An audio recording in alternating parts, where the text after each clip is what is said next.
Over the last few nights, we have seen righteous anger and heartfelt protest from many residents of our community.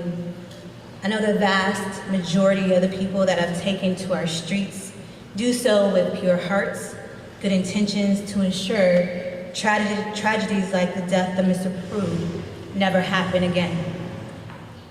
Their message that we must do better and that we have to address how we police our city has been heard. These calls are not new, and the chief and I have worked diligently to do the necessary work.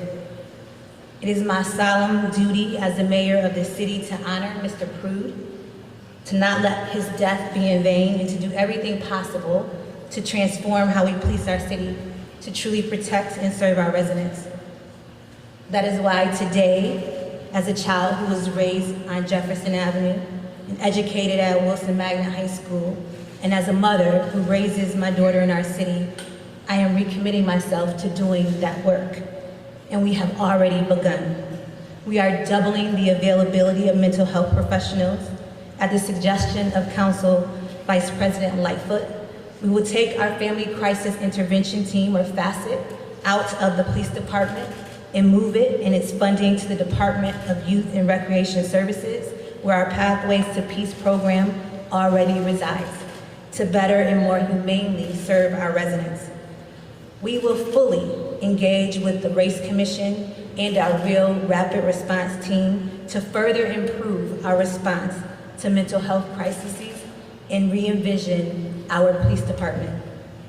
However, this work won't be done in a week or in a weekend. Today, and to do this right, we will need to continue to deliver consistent progress over the coming weeks, months, and years. But I am committed to addressing these challenges and ensuring that change truly comes. But we need to also address the immediate issues in front of us. I am glad that the Attorney General informed us yesterday that she will impanel a grand jury to complete the investigation of Mr. Prude's death. And I have to also address the response to the protest by our police department. I have spoken with Chief Singletary, and we have discussed at length how our police department has responded to the protesters. The deployment of pepper balls, tear gas, the fireworks, and agitators have escalated these situations. That is the reason why I'm asking you, the citizens of Rochester, to help us. In the city of Rochester, we take care of our own. I am proud to stand here with Reverend Myra Brown, pastor of Spiritus Christi Church. Today, she and I met and have worked together to come up with a plan that will allow our protesters to exercise their First Amendment right to assemble free from distress while our officers protect the public safety building. Pastor Brown and I are calling on the elders of this city and our community to meet at her church, located at 121 North Fitzhugh Street at 6:30 p.m. today. RTS has agreed to bus in our elders. They will stand as the buffer between our protesters and our police department. I appreciate her and others for their willingness to step up and help us through these trying times. No one of us can do anything alone. It takes people reaching across, working together to ensure that we have a brighter future. You will hear from Reverend Brown in a moment, but I also need this community to understand the importance of the public safety building. Not only does our police department reside within the PSB, but our fire department's leadership and the nucleus of our city's operations reside in that building. Our ability to serve the residents of our city on a daily basis depends on the services that are held within that building. We have to protect it. There is credible information that outside agitators want to destroy the PSB. That said, what truly matters is creating a city that is dedicated to serving, protecting, and lifting up the least among us. What will always pain me about the death of Mr. Daniel Prude is our failure to do that. We had a human being in need of help, in need of compassion. In that moment, we had an opportunity to protect him, to keep him warm, to bring him to safety, to begin the process of healing him and lifting him up. We have to own the fact that in that moment, we did not do that. Unfortunately, we will not have the opportunity to save Mr. Prude. I can't bring him back. None of us can. But what I do have the opportunity to ensure is that his memory creates everlasting change. To ensure that he did not die in vain, that the next man or woman that needs our help gets the very best that this community has to offer. So let me say this to this community. I wholeheartedly believe that Chief Laron Singletary is the right person to lead us through these difficult times. He was born and raised in this city, educated in this city, worked his way up to lead the department he loves.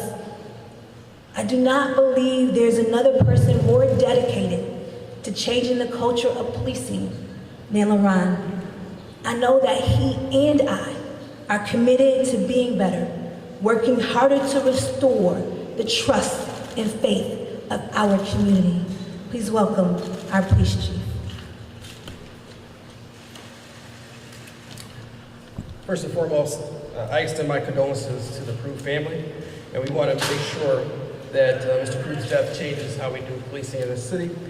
Moving forward, we are dedicated to taking the necessary actions to prevent this from ever happening again. And I understand that there are certain calls that law enforcement shouldn't handle alone, and we are looking at ways to reimagine policing surrounding mental health, and have been for the last several months. And as the mayor stated, we have already started working with City Council to remove the Family Crisis Intervention Team, as known as FACIT, from the RPD, and all of its resources to rise, and we are prepared to do more.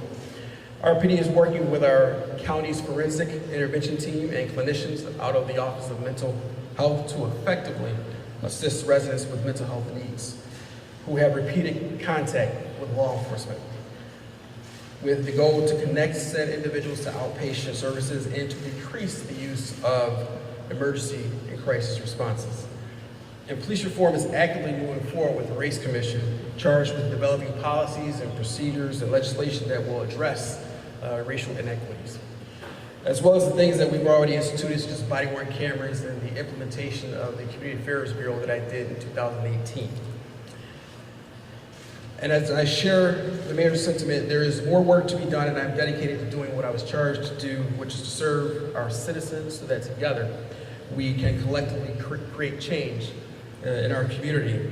And tonight, I'm dedicated to work with community leaders such as Reverend Myra Brown, someone who I've been accustomed to know throughout in this community, and our city elders to ensure that tonight we protect people's First Amendment rights to protest peacefully. Thank you. Now that I welcome Reverend Brown.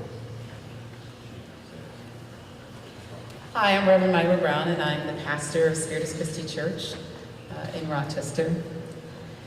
On last night, protesters were trapped in front of my church, and we took them in. The church was smattered with pepper bullets and whatever was used on those protesters. And I've been marching with protesters in these last few days because it's important for us to get our systems right. And so as a pastor, it is my job to make sure that people are safe. Mr. Prude's death re-triggered pain, trauma in this community. And so it's important when a community is grieving that they be given the space to grieve. They be given the space to be angry, to be given the space to make the demands that we need to make in order to change these systems. We know that our policing systems in this country were created around the 17th century, and many of them were created to answer a question after emancipation, which was, what do we do with the blacks? And so the systems across America were created from a slave patrol blueprint. We need to change that blueprint. We need to make these changes. We need to do the structural racism work on all of our systems, but in particular, our policing systems. And I'm happy to hear that that work is going to begin in Rochester.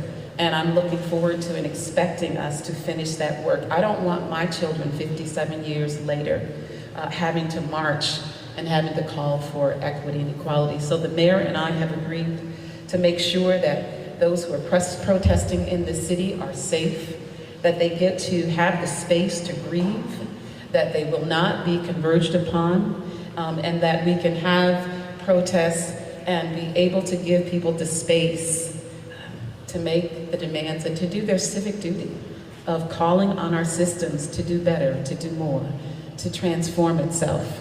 And so that is my position, and I'm looking forward to that work. I'm looking forward to the transformation of policing systems in Rochester and across the country as I send my deepest condolences to the Prude family. May we not have to stand here or any other city again talking about a black or brown body dying at the hands of police.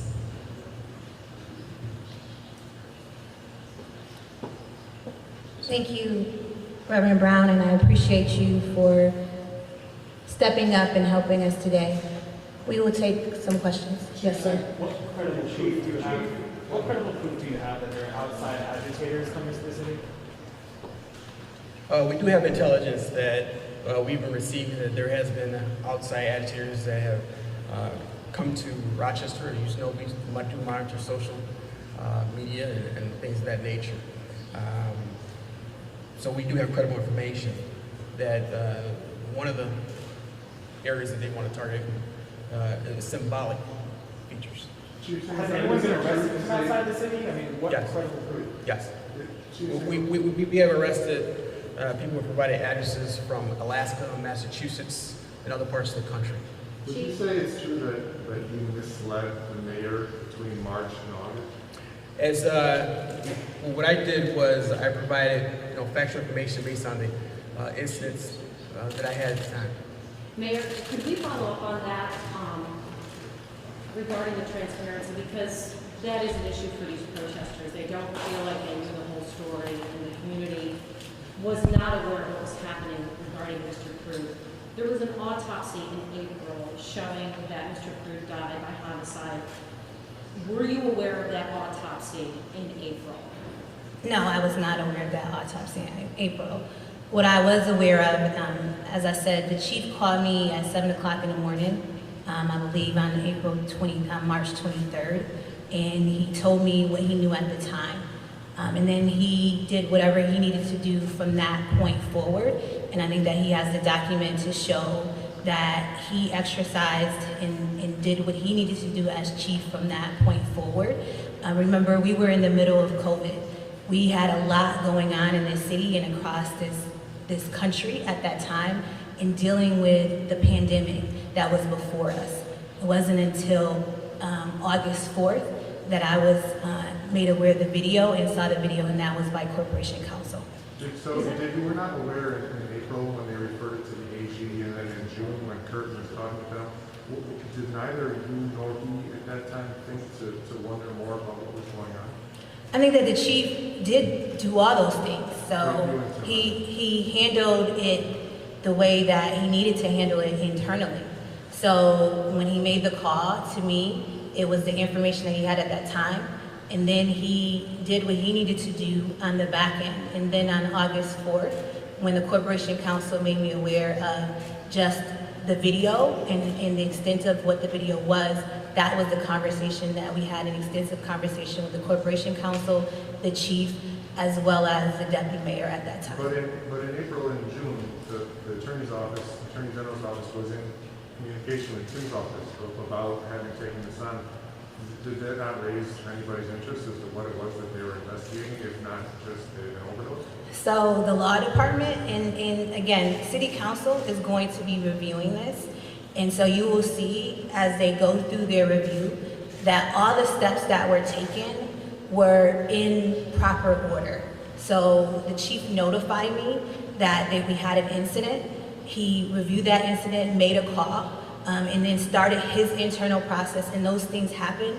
Again, we were in the middle of a pandemic. We were dealing with those issues in-house where we're trying to make sure that the city is still operating and functioning. It wasn't until August 4th that I was able to see the video and notified by our corporation counsel about that. But there will be an extensive review for this, and you will get all that information during that investigation and during that review. And you will all see that this was done by the book, and the chief did everything possible on his end to ensure that the Prue family got the justice that they needed, and the law department acted in accordance with what they believed the law to be. Chief, at any point in the last couple of days, Chief, have you offered to resign? Did you resign? No, I know there was a rumor that I offered to resign. I did not. I'm still police chief today. Have you been asked to resign, Chief? At any point were you asked to step down? No.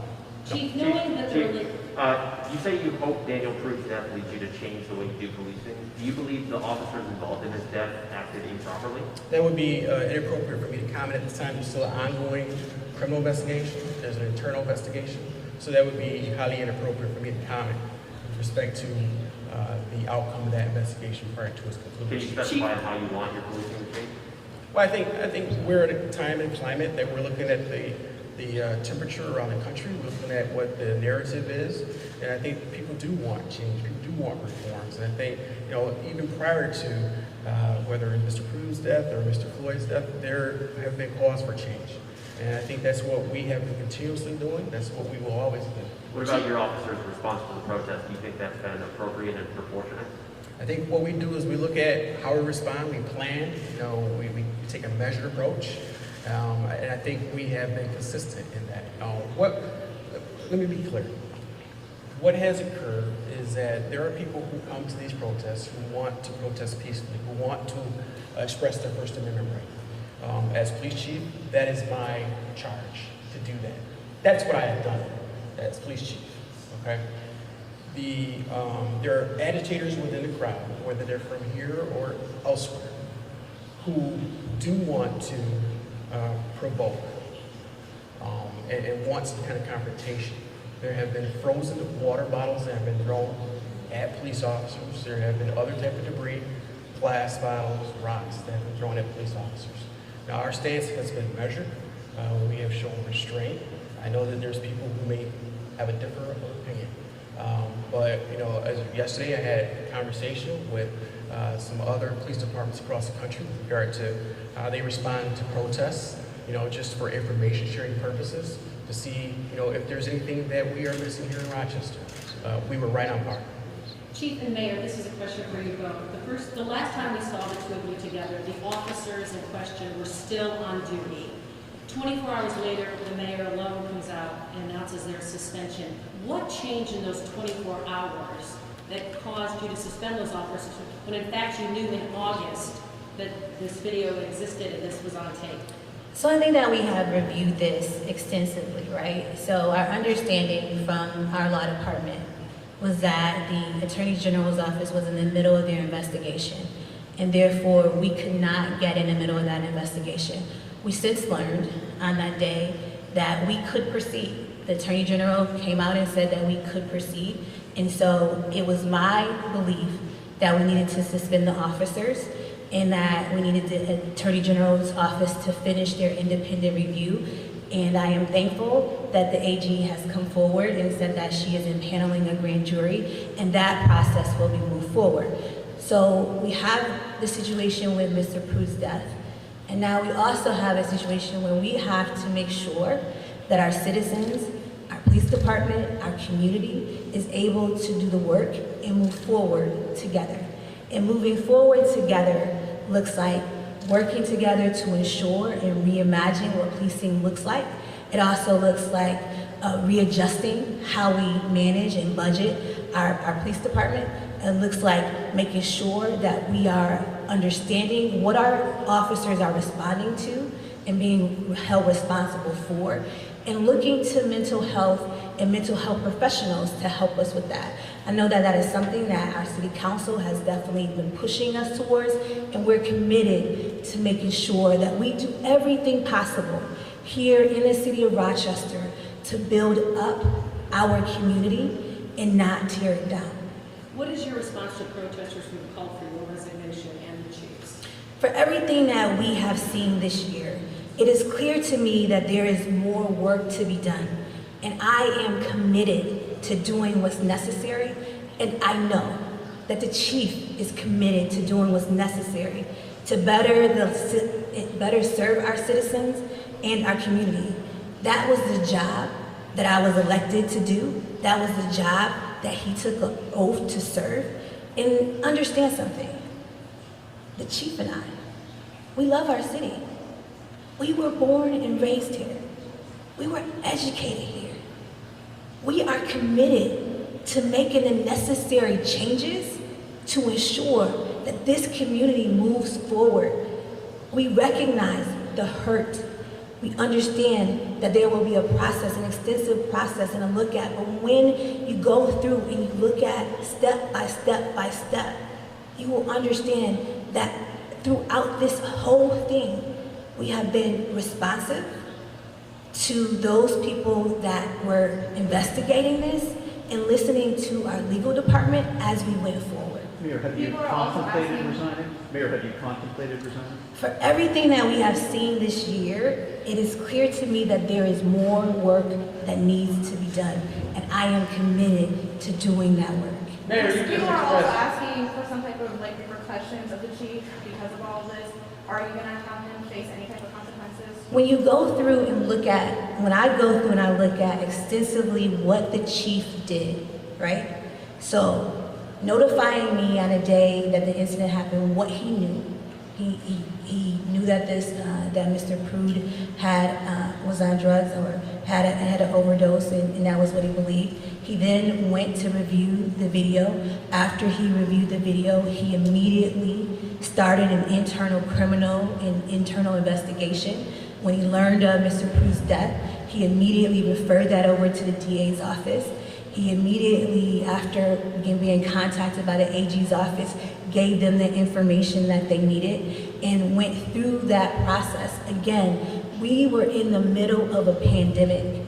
And so when he's going through and doing his job as chief, and you look at the documentation of everything that he did on the back end, and then when the law department is working through the process, and they're working with the AG's office as well as the family's attorney, and then our corporation counsel is able to see the video and then notify me before releasing it and making sure that I saw it. I think that is very, very important to understand the timeline.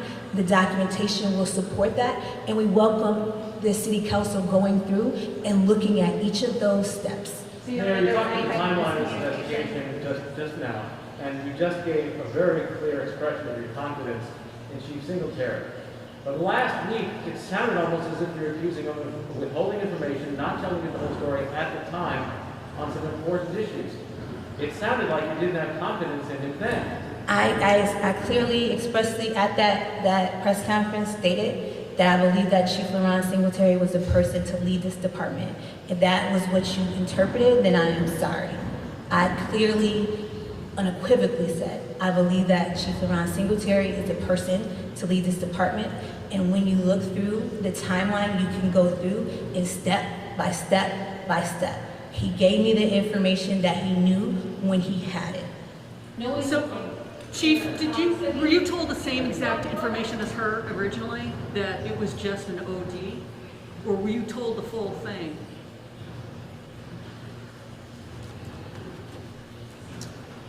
I provided the mayor factual information the morning of the 23rd, and March 30th was the follow-up when Mr. Prude passed away. But you told her that a person OD'd while being arrested. Did you know that he was being held down and all the other stuff? Yes. Would it be protocol to tell the mayor when someone's death is ruled a homicide in police custody? I'm sorry? Would it be protocol to tell the mayor when someone died in police custody? Yes, and I did. In April, As- the mayor knew? as- I mean, after the autopsy came out, did the mayor know? On the morning of the 23rd, I made factual information to provide to the mayor. On the morning of March 30th, when Mr. Pruitt passed away as well. Well, what about the autopsy? Was she informed of the autopsy report that showed it was a homicide? The mayor just said she was not. Chief Singletary, That the be AG's protocol? office says that your officers aren't cooperating with the investigation. Do you know why that is? Well, this is a criminal investigation, and as part of the criminal investigation, the officers do have the right to an attorney. So I have no control as police chief, no control as to whether they will provide a statement to the Attorney General's office. You mentioned last week there was two investigations, the internal one and the criminal one that were both put on hold. Are those both back happening now, and if so, what's the timeline for them to come out in public? Correct. So both are active. The internal investigation, as I ordered them the next day, same day, I should say morning, March 23rd, the internal investigation and the criminal investigation. So the Attorney General's office, as you know, took over the investigation on April 16th. And the internal investigation is being done by the Professional Standards section, and that investigation is still ongoing. Do you have any sense when that might come out? I'm not sure. Regarding that timeline, Chief, Back to your point about the AG, you're doubling down, saying that they did not prevent your office from making the information public. Do you have a response to that? So I can only tell you what our law department's understanding was.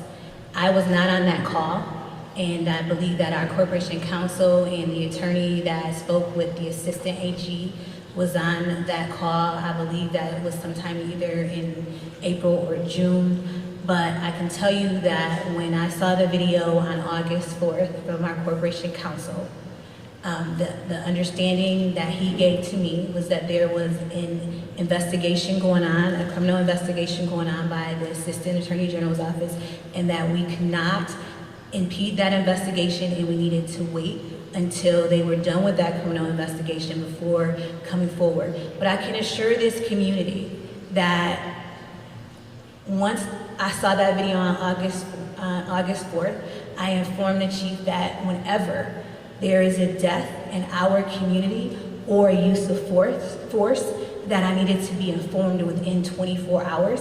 And he has been, and he understands that, and we have changed our policy around that. And so as we move forward, it's about how do we ensure that the things that happened here never happen again. Mayor, how long are you going to allow these protests to continue at night? At what point, Chief, will you do something different so this doesn't go on, could be 100 days like Portland?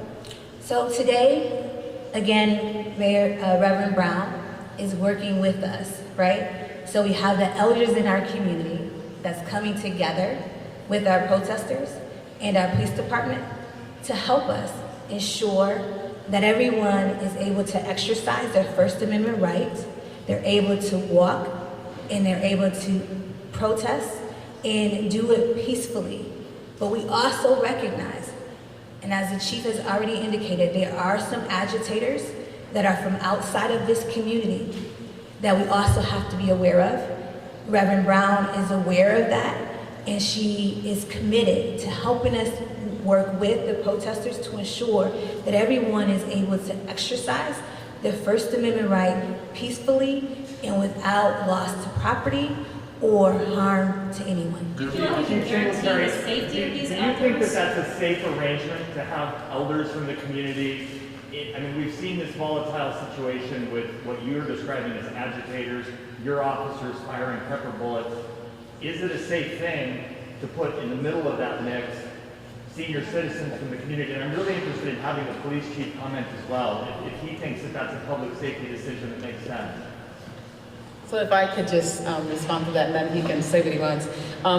Having the elders be the buffer between police and protesters was my proposal, because it's important for this community to be able to protest safely. I don't know how long we'll be protesting on the streets together, but we're asking for justice, and until justice is served, you need to make sure that our young people are safe, right? That our college students are safe, that children who are marching are safe. And so we elders have volunteered to put our bodies on the line to make sure that that happens, because this community needs to unrestrictedly be able to walk these streets, be able to make the demands that they want to make, and to be able to go home without pepper spray and pepper balls in their eyes and feel safe in this community. And I feel as an elder and as a pastor that that is one of my responsibilities, to do everything that I can to make sure that that happens.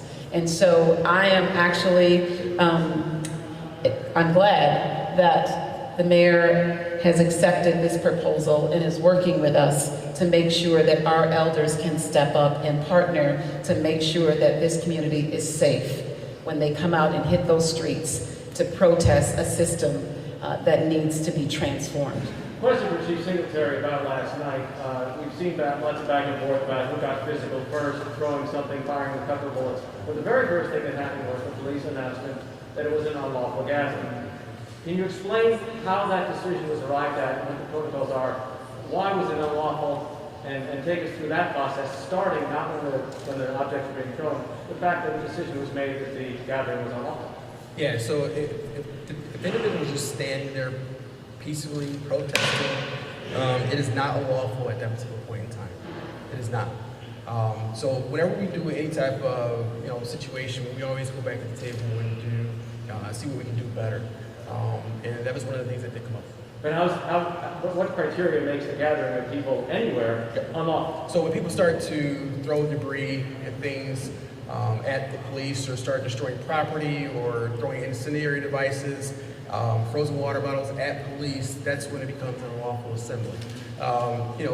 What we want people to do is show up at these situations and protest peacefully. We don't want people to throw frozen water bottles or debris or glass at police officers, right? So we don't want no one to get hurt, to include police officers, peaceful protesters, anybody. We don't last want night the police were literally all the way across the Broad Street from the protesters and vice versa, and the announcement was already being made that the gathering was unlawful. How did that determination get Again, those are things that we review throughout the process. Chief, so how can you guarantee the safety of elders when lawmakers last night that were walking the streets peacefully were hit by pepper balls and complained of injury? So as Member Brown stated, this is a plan that, she brought to us. This is a plan that whenever we do have a plan, we make our concerns known. Do you have concerns about this, Since March 23rd, has anybody died in police custody? Do you have concerns about tonight's idea? Whenever there's a plan, I always express concerns, and we try to overcome those concerns as best as possible. Mayor, will you attend that gathering tonight at the church? I'll meet the elders at the church tonight at 6:30. I believe that Reverend Brown has a special relationship with the people in our community. And the fact that she has come forward and she has said, Mayor, let me try this. We can't continue to go down the same road that we've been down. We can't continue to have these protests end this way. It breaks my heart. Remember, this is our community. This is a city that we love, that we care about. And we know that the protesters care about this city as well. And we want to work collectively together as partners to ensure that everyone is able to exercise their rights and do so safely and do so peacefully, without harm, without danger. And so what Reverend Brown saw last night, what I saw, the calls that I got, the things that I was seeing over the last 2 days, and I know that this hurts the chief as well as the officers and everyone in our community alike. We want to try something different. We want to be able to work together. We want to be able to move forward in a way to make sure that Mr. Prue's death wasn't in vain, and make the changes that are necessary in order to do so. And those are changes that the Prue family has brought forward, especially as it pertains to mental health, to reimagining how we do policing, to making sure that we have a proper and adequate response to those people that are in our community that are in need, to make sure that we are trying to change, whether it's facet or fit or all the other things that we know that we need to do. If we're committed to change, then we're committed to doing the work. And that commitment, I know, is something that we have never shied away from. We're asking for an opportunity to work with our community partners to get it done for our city and to be a model for the nation. I appreciate Reverend Brown and her leadership and her commitment. I also appreciate our police department understanding that this is an idea that has come forth from the community, wanting to help and allowing them the opportunity to do so. Chief, if someone calls 911 tonight with the same scenario with Daniel Prue, what happens? Or what orders have you given your officers? Well, I think we can follow the steps that we have been following, the same way in Mr. Prue's investigation. We don't order a criminal internal investigation. No, okay, let me rephrase. Let's say, for instance, somebody calls 911, says they're concerned about their loved one who has left, and they're clearly they're hallucinating and they're agitated, and they've threatened to harm themselves, which is what Joe Prue said, Daniel Prue, the condition he was in. Do your officers get dispatched to that call? And if so, what do they do? Yes, the officers get dispatched to the call, and the officers try to deal with the situation as best as possible. Would it be different than what we saw? Different than what we saw on March 23rd? As best as possible. How would it be different? Well, I mean, each situation is different. I mean, I can't be specific to that. What we're trying to do is move forward and see what we can, how we can do it better when officers respond to certain instances, so we don't have another situation. Chief Singletary, at any time between, say, April 1st and August 3rd, did you talk to the mayor about this case in any time, in any context? I mean, I'm not going to get into conversation with regards to what me and the mayor talked about with regard to that. I'm not going to publicly disclose conversations between me and the mayor. Well, she's implying that the answer is no. So is the answer no, or is it something else? I mean, I don't want to speak for the mayor. Mayor Wong, can you answer that? Did you hear from Chief Singletary or anybody else about this at any time from April 1st? On August 4th, the Corporation Council came to me and asked me about the video. And so on March 23rd, the chief contacted me. On March 30th, when Mr. Prue passed away, he contacted me. And then on August 4th, the Corporation Council talked to me about this.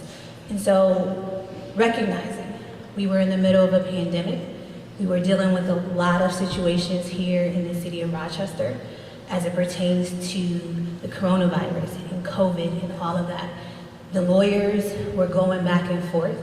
It wasn't until the Corporation Council came forward and said, did you see this video? And talked to the deputy mayor and I, and then the chief and I had a conversation.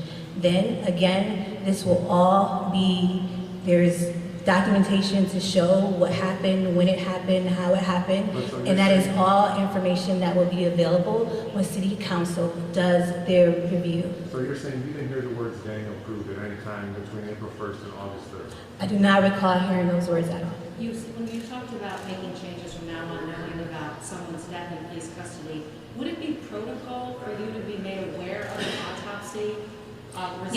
Yes.